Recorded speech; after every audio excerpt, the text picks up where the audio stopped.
Social media can be quite harmful. People feel because they're not face to face they can say anything to you. It decreases people's attention span. Social media gives a bad impression of the outside world. If I didn't put that tweet out, I don't know what I would have done. What if I told you this looks ugly? Would you believe me? If I told you social media is a positive place, would you believe me? Social media is often on the news, but rarely for the good it can do. Alex and Joe bring just 2 examples of positive social media experiences out there that don't get heard above the negative. There is a good side to humanity. You just have to open your eyes and listen. Alright, how's it going? Thanks. Between the breaks. We're going to start, the first half is going to be on blogging, and the second half is going to be on Instagram. So I won't just be found for the obvious, like social media training Manchester. People find me for specific things like social media for street food vans or social media for retail, because those words and phrases come up in my blog. So my job essentially has 2 compartments to it.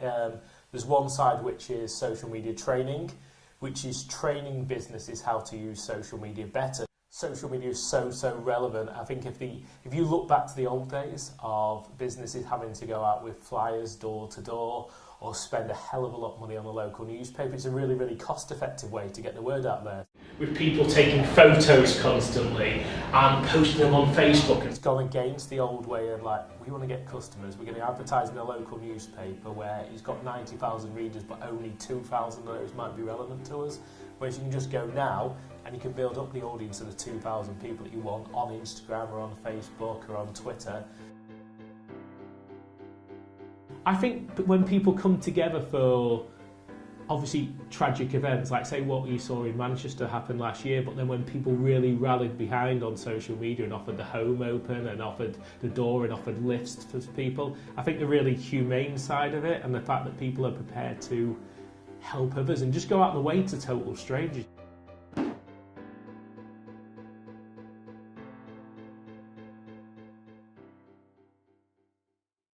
I went to the Ariana Grande concert, and I had booked to get on the first train home.